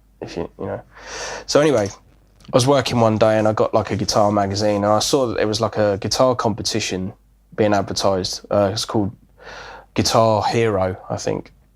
And it was like a national thing, they were taking auditions and stuff, people come down and that. The whole event was sponsored by Ernie Ball. And I met the guys in Ernie Ball much earlier, because when I went to GIT in London after college, I got to meet Vinnie Moore and that, because he came in and did a masterclass, and then I got up on stage and we jammed and stuff, and then sort of started chatting, and then I got to meet the guy that was part of Ernie Ball back then. So I was kind of like, well, I know these guys run pretty good competitions, because that was a competition thing as well. So I thought, no, fuck it, I'll enter. So this is just normal for you doing these competitions? No, not really. he came into GIT to do a clinic, and then it was like 5 guys get up on stage and jam with Vinny. Then the guy at Ernie Ball picked me as the winner, and then I went off to do another jam, and which was at one of the national guitar shows in Birmingham. I mean, I didn't win or whatever, but I kind of messed it up because I didn't really understand what we had to do. So I was one of the only guys that didn't read the sort of small print. I suppose maybe that's why I read everything now, is because do you know what I mean? Because I never used to, and then things go wrong. So always read the small print. Oh yeah. Yeah. So anyway, I entered it, and I went through a bunch of heats and stuff, and then they called me back and said, come back and do it, you're through to the next bit. And then I'd go and do it, and then I'd wait, and then they called me back and go, yeah, you're back, And then eventually it got to the live show, and they're like, yeah, we want to bring you back as one of the finalists. And I think there was 5 of us. So, the competition was actually being judged by a guy called Giz Butt, who he played guitar in the Prodigy for a while, and since has become a sort of friend, if you like. And then there was Jamie Humphreys as well, who is one of the guys who he does all of the demos for Ernie Ball and stuff like that. He's played with he plays with Brian May, I think, at the moment, doing the Queen thing or something. And then there was Blaze Bailey, who was the old the other Maiden singer, I suppose, or one of them. So it was a pretty good judging panel, from people that were already in the industry and stuff. So, got up, played my own original song from start to finish, pretty good reception, got down. Anyway, long story short, they call out all the winners, and then my name wasn't called. And I was like, oh, right, I've obviously fucked this up. I was kind of getting ready to get my coat and leave, So at this point, they announced that there's an overall winner of the whole thing.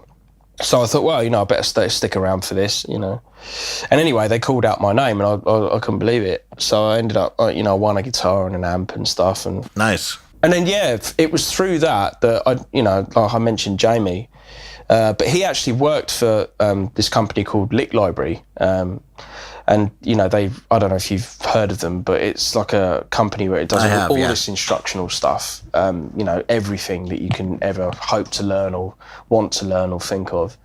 So, we kept in touch and stuff. Hadn't heard from him for a while, and at this point I'd quit my job. I was just teaching because I didn't want to do that job anymore anyway, regardless of how my career was panning out or not panning out at that time.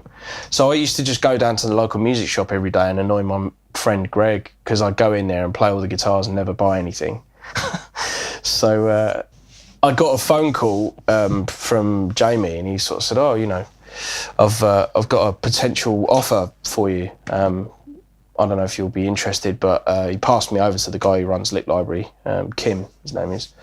And yeah, we had a chat and stuff, and that went pretty cool. And then he booked me in. He said, look, do you want to come in and do a screen test and stuff? And, I've heard some really good things about you, and, we're looking for somebody to do, more of the kind of the shred thing, because they hadn't really, they had guys like Guthrie Govan and Dave Kilminster, but because they were fairly busy, I think, doing other things, they probably wanted somebody that was a bit more readily available to just kind of come in regularly and do stuff. That weren't out on tour or whatever.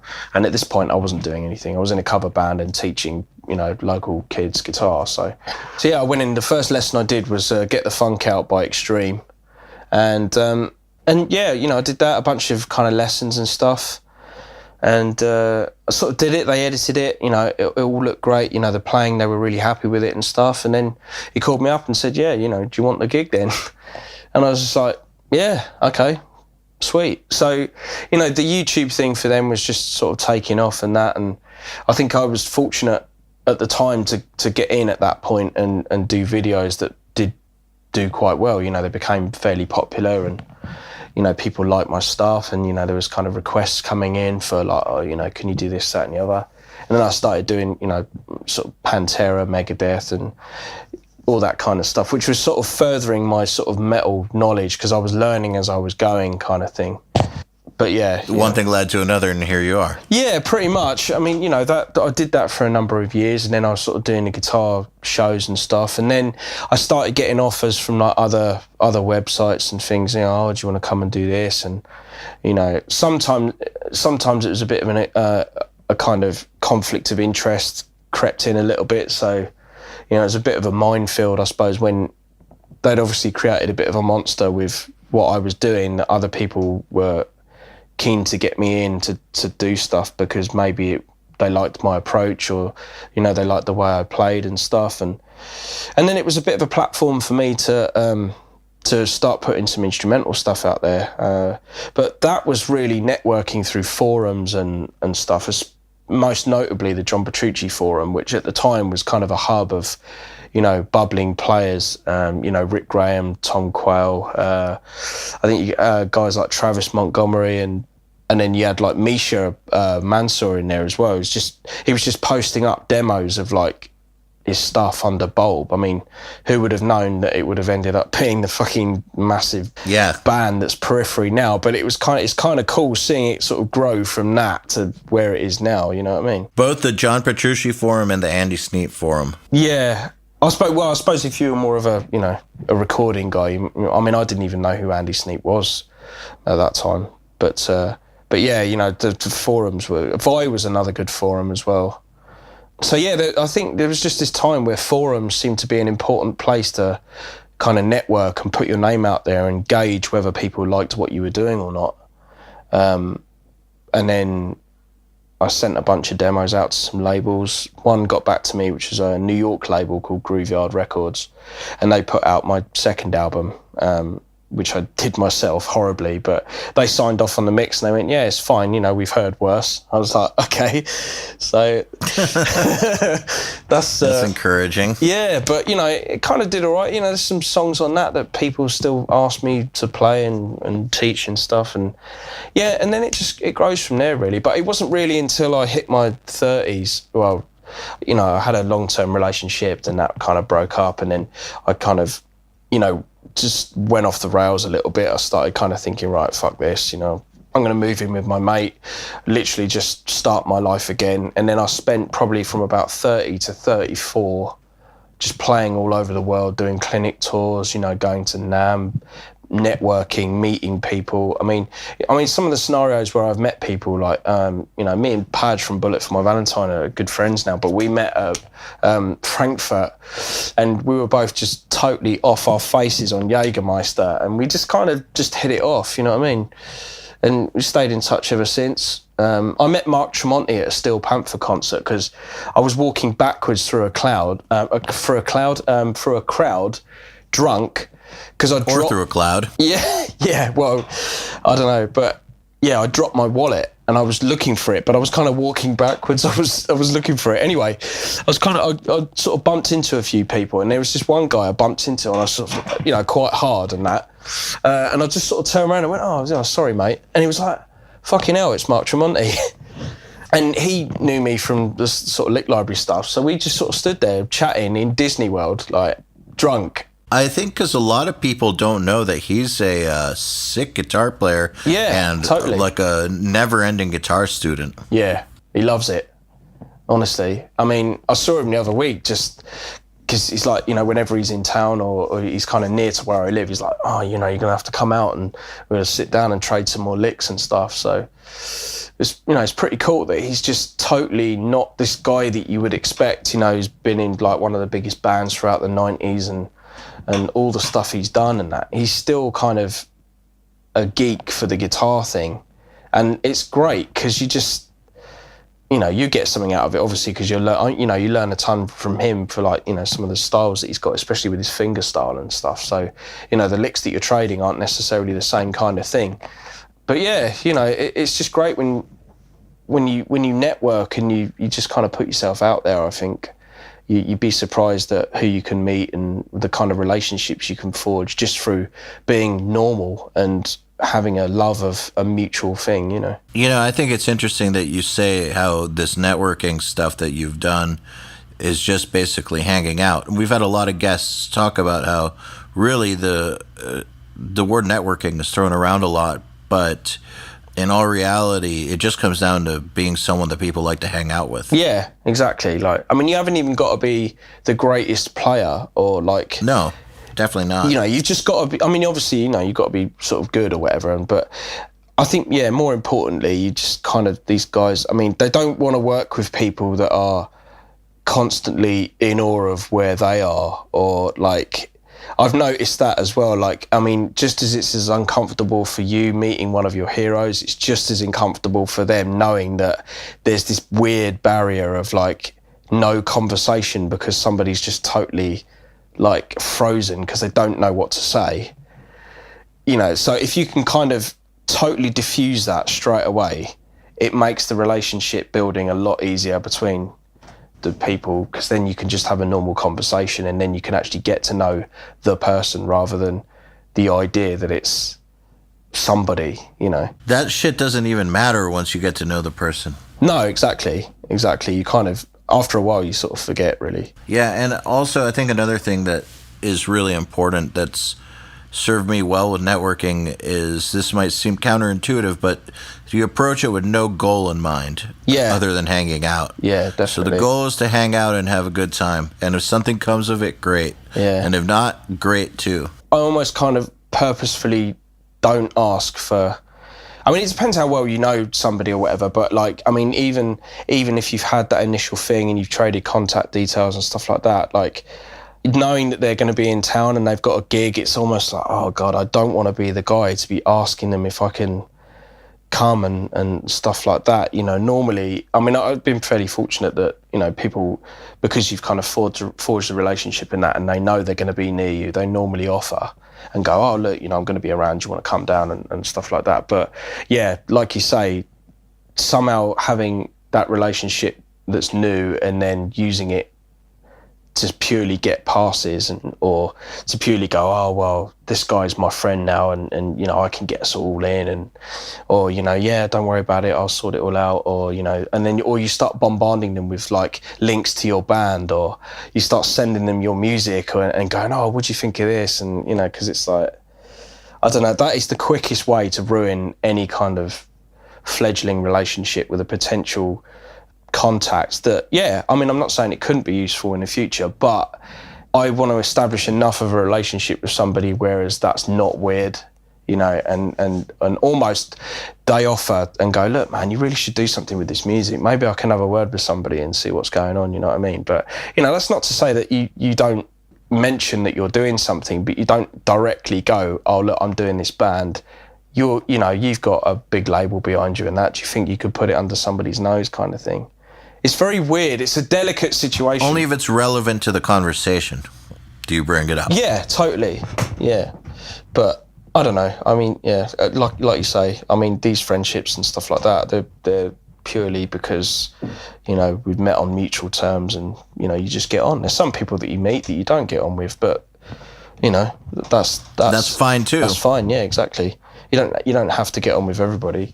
I mean, you know, some people, you have to know them in order to progress. So you have enough of a relationship with them in order to do business. Because, you know, let's face it, like record companies, you know, people that mix, master, produce, people that are in bands, singers, guitar players, you know, they're all doing the same thing that you are. So it's like, if you want to work with a singer, the sole purpose of them being a singer is so they can sing over songs.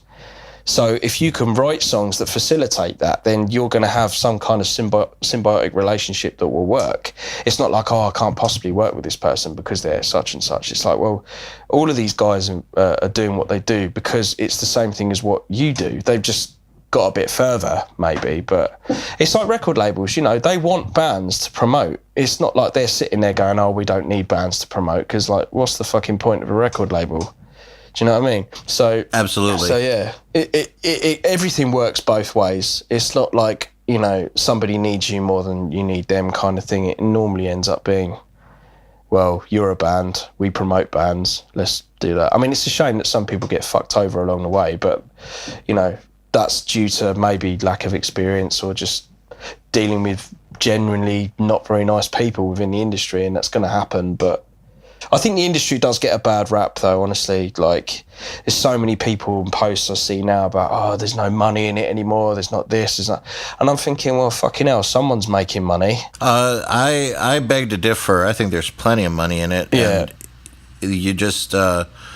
if you're doing the things that made money in 2005 or 1995, you might think that there's no money. You need to figure out what makes money in 2016 and 17. Exactly. The industry's, you know... I mean, the thing is now, I suppose it's different, is like record companies were giving out ridiculous advances, of which was borrowed money anyway. It was never initially the artists, unless they kind of took that money and then made it into millions and millions of their own money. I suppose that's why a lot of, say, artists from the 80s and stuff, they were living on borrowed money from record labels, and then either when their deal kind of got pulled or the label went bust or whatever, then all the stuff had to go back, kind of thing. But, you know, it's the same now, but people aren't spending stupid amounts of money on bands anymore, and this kind of, you know, because there's no need for it. Like, I mean, people can still make money. I mean, you look at bands like, I don't know, Five Finger Death Punch, for example. Like, I mean, they're an arena band, but they weren't big like back when Metallica were big or Slayer were big, or, you know, they're still a band that are relatively young and have made it in the last sort of decade. So it can't be that bad if bands like that are out there doing it for whatever reason, whether, you know, love or hate their music or the way they... But there's still a market for it. And they are doing very well for themselves. Yeah, exactly. You know, I mean, like Papa Roach have been around a lot longer, and they've probably had to, you know, stay and fight through changes in the industry, but fucking hell, they're still here. You know, that is a perfect example of a band that has been malleable enough to change with the times and still be relevant. You know what I mean? It's possible. You've just got to not stay within the time period that you believed was better, I think. Yeah, the time period in which you were christened, basically. Yeah, exactly. So, you know, I mean, it is hard for new bands. I mean, I'm suffering with it for myself, but it's not like, I don't know. I mean, we're just having to do things a little bit differently, but it's not holding us back at all. Like, I think a lot more people are taking it upon themselves to do stuff in-house now, you know, like getting better at mixing and stuff like that, which is, you know, it obviously gives relevance to what you guys are doing now, the mix. You know, it totally gives people the upper hand on how to do that and save money and learn properly as well. You know, it's like a fun way of doing something that would normally be boring, like, you know, doing a degree or working on styles of music that you don't particularly like, but you have to learn the techniques through doing that anyway, just so you can get a piece of paper at the end of it. I think or super expensive. Yeah, exactly. I mean, you know, it's really affordable. Like, I think, you know, this is the thing. I mean, it's a business model that is changed. You know, you've put it out there and gone, yeah, you know, this is a way to make money within the industry, even though you guys have produced, you know, some great records and that. It's like, yeah, but we can still do this and give people knowledge and still have a career in the industry. Like, I'm guessing none of you work at a car wash or whatever.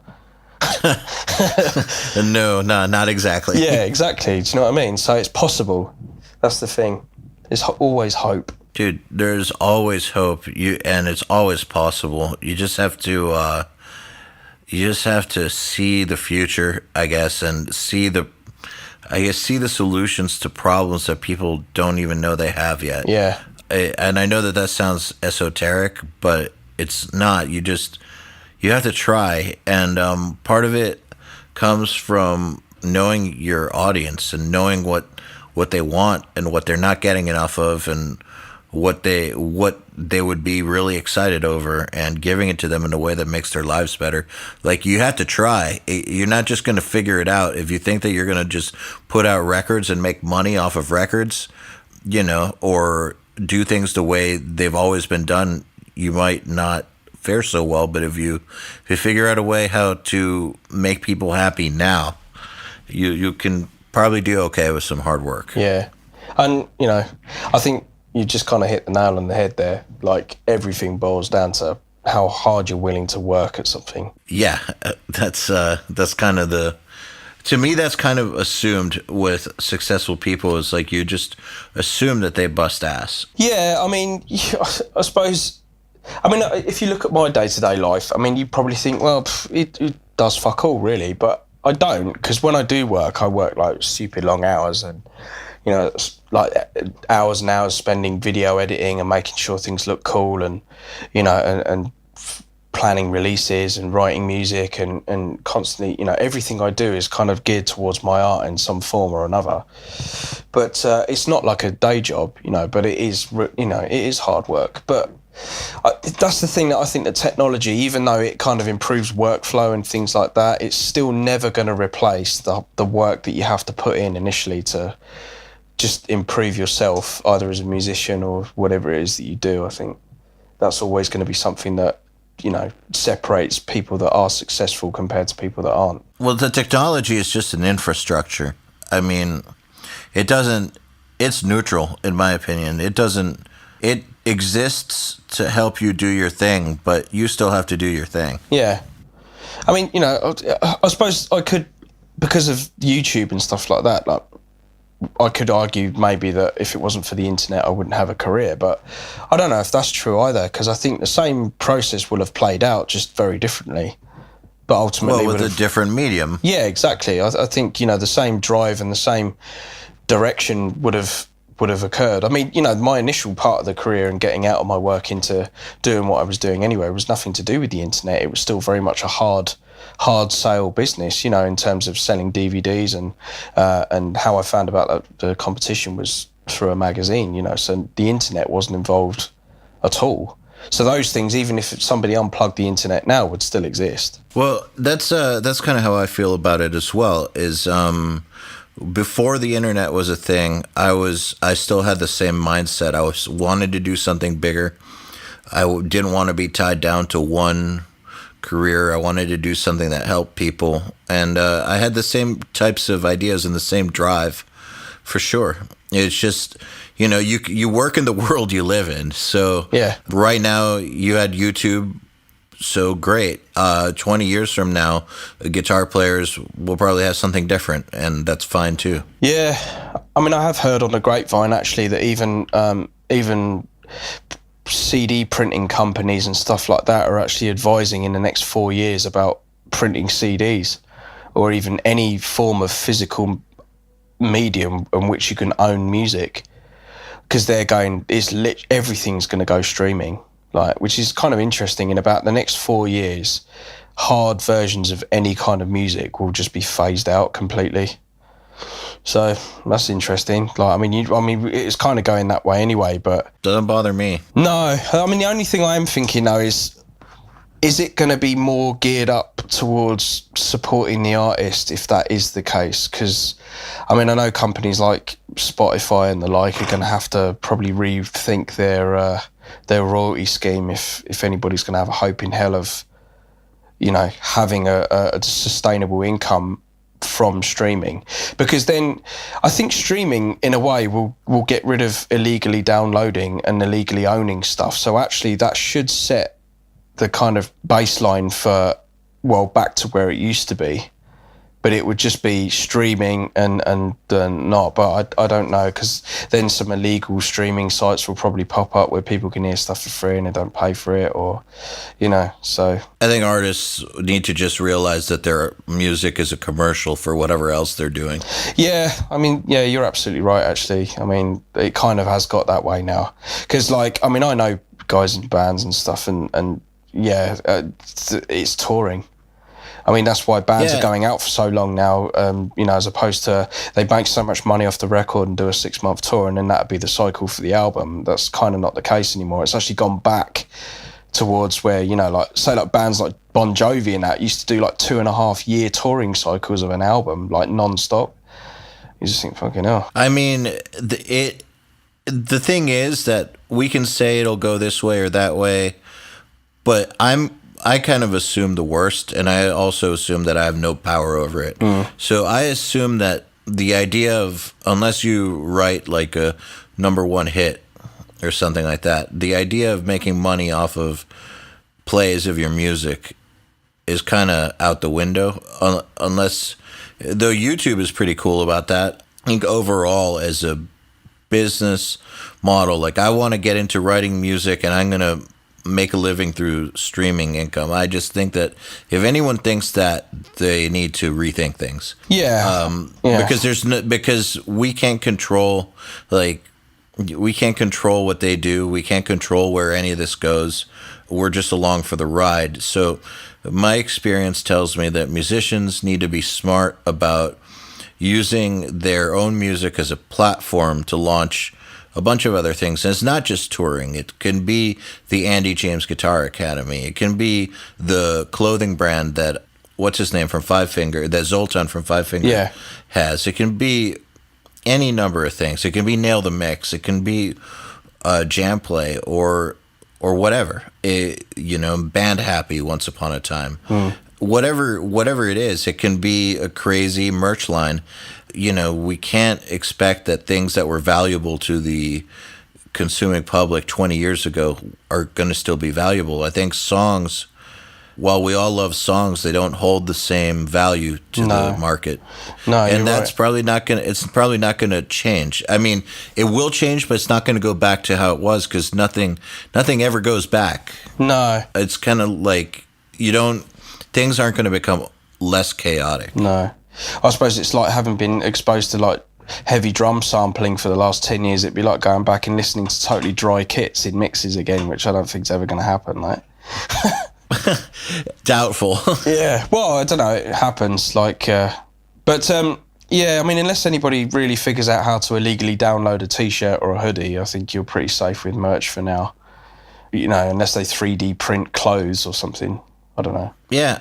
I mean, I feel like with what we do, they can't download our community. No. And that's why we put a lot of our time into making sure that our online community is incredible. It's great. Yeah. I mean, I've posted up a couple of things, but already, people just get on it straight away, and you're informed within minutes about something that you would probably not get an answer from. Like, I had a question about Cubase or something. I put it up, and because I couldn't find anything to do with their website or anything like that, maybe I was looking in the wrong place, and then you got to wait 48 hours for someone from support to maybe or may not get back to you. So stuff like that's brilliant. I think being able to just talk to a community that has seemingly infinite knowledge of how to do this, that, and the other, especially, with what you guys do. Well, and that's a big part of how we built this, because we figured that you can try and steal our content, though we hope you don't, but, someone will. But you can't steal our community. You just can't. It's impossible. And our community is a big part of why our stuff is worth it. Yeah. I wonder how many guys that have done mixes for the stuff saying that they've actually mixed the original song and done it as a promotion for their mixing stuff. I wonder if that's happened yet. Very few. Yeah. Most guys are really respectful about it. We've caught a couple on YouTube, and we've had them take their stuff down. Though some of our tracks, if you go November 2015 through April 2015, you can use them for self-promotion.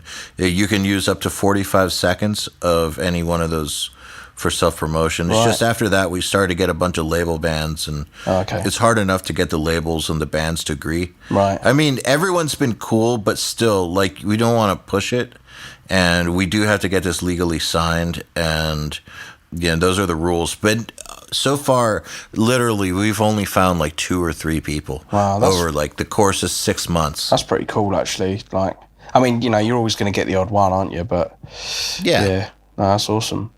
It was interesting as well, actually, because I listened to just kind of going back to Now the Mix again. I was listening to that podcast that you did with Logan Madder, just listening to about the Gojira thing, because I thought, I'd kind of check it out. And then you guys started talking about a guy called George Valet, which was interesting. Oh yeah, I love George. Yeah, it's interesting because my band, Wearing Scars, we're touring with Devil You Know next January. Oh yeah. And he looks after them, so he's kind of, it's been sort of fed back to me through Devil You Know's guitar player, Francesco, that he's a big fan of me and the band and stuff, and he wanted to chat. So we started talking, because he sort of expressed an interest in maybe, getting involved, because I think ultimately our band is... That would be a really, really smart thing, by the way. Yeah. He's a fucking great dude, and he knows how to make things bigger. Yeah, he was definitely enthusiastic when I spoke to him on Friday and stuff. So yeah, we'll see what happens with that. But it was interesting because I didn't really when you guys mentioned his name and then you were sort of seemingly both very pro this guy for a number of reasons. I was kind of thinking, yeah, absolutely. So I Skyped him like that day I heard the thing, just saying, do you look after Logan and his band and stuff? And he's like, yeah, because I said that you guys, were singing his praises sort of thing. So it was cool. It was like a validation because it's always a bit testy. Like I've kind of been involved with, some managers before, and it's not always been, sweetness and light, yeah. You know what I mean? So you kind of, when you meet somebody that says that maybe they can help you out on that kind of level that isn't to do with anything internally within the band, you start to sort of think, well, I don't know, is this guy kind of on the level? But I've definitely heard from a few guys, like Chris was talking to Tommy Vext, he plays in Westfield Massacre. Tommy. Yeah, he was saying about him, and the name George came up again, and he was like, yeah, the guy's he's great, he's a stand-up dude, he's really passionate about what he does and stuff, so it's cool. Like, yeah, it's I've gone through a lot of different publicists, and I've had a few good experiences and a lot of really bad ones. Same with managers and agents, and when you find one of the good guys, like, I feel like it's your duty or my duty to spread the word about them. Yeah. Because I do feel like the music industry gets a bad rap, but at the same time I also feel like there are quite a few bad seeds in the music industry who it would just be a better place without them. And by promoting the people that are actually good guys, getting, hooking them up with people, getting them working together, it just makes for a better industry for us to all work in. Yeah. So yeah, I'll always sing George's praises because he basically saved my ass in my career a number of times. Yeah. And, helped build some of my stuff up when nobody else would, and like getting my guitar album and Guitar World, things like that. When nobody else was helping out, he did that. So yeah, he's great. Have I sucked his dick enough on this? I don't know, but it's cool. Like, I mean, it's just, again, it's kind of the networking thing, It's like, because we've got an agent, and I don't know, I'm not going to say what I think about that scenario, but, George actually requested us to do the tour, so we're thinking all the time our agents kind of sold it to us, going, oh yeah, we've got you this tour and that, and I'm thinking, I spoke to George the other day and he was like, oh yeah, I loved it, I requested to get you guys on the thing because he's got an idea of what should be happening as opposed to what is actually happening, so it's interesting finding somebody's idea of what it is that they think, because we've had a lot of positive feedback about, the band and stuff like that. I think, it's definitely probably not the direction that maybe either Chris's fans or my own fans thought that we'd go in working together, because both of our projects previous to this were a lot heavier. So, it's definitely more geared up towards writing more commercial-based stuff, which is kind of what we're more influenced by anyway than the out metal thing, although we both do that as well, and I've had enough experience doing that kind of thing. But yeah, it's interesting because like we've come up against a lot of sort of brick walls and stuff in the UK, especially. Now, I don't know whether the UK is really sort of geared up towards what we do.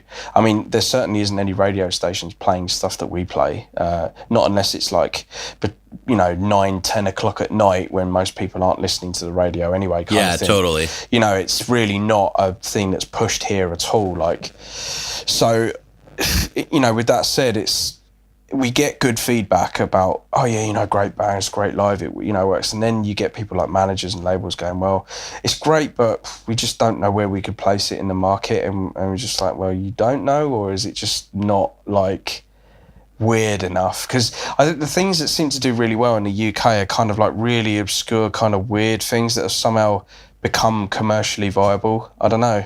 And then you've just got this influx of like every radio station plays the same, you know, Kanye West and, you know, all that sort of stuff, which is fine because that's definitely a much bigger market than, say, where we're sat anyway. But me and Chris have had plenty of conversations thinking, oh, you know, we need to just see if we can start building some contacts and stuff in America, you know, because I think it could definitely be a different set of circumstances for us, you know, probably leaning towards more positive than negative.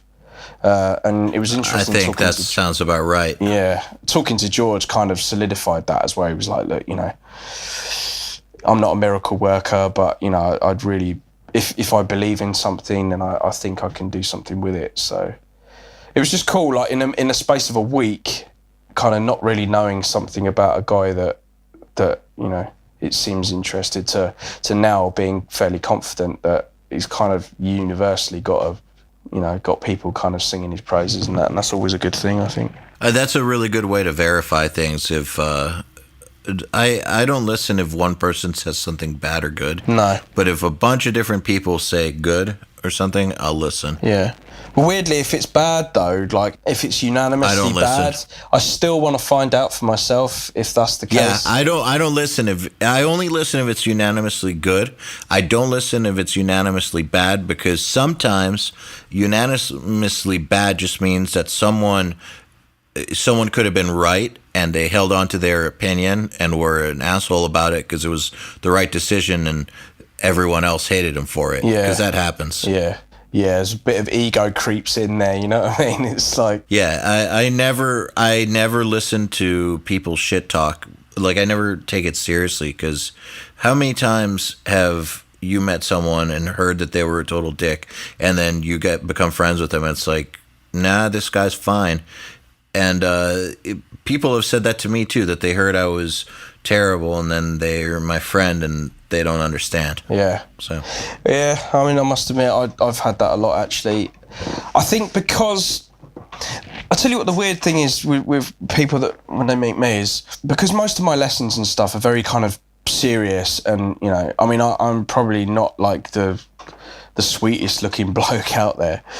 You know, so I think the problem is people just kind of, they learn off of you, they sit there, they spend hours in front of your content, and you know, I suppose quite rightly so in a lot of ways, they feel like they know you.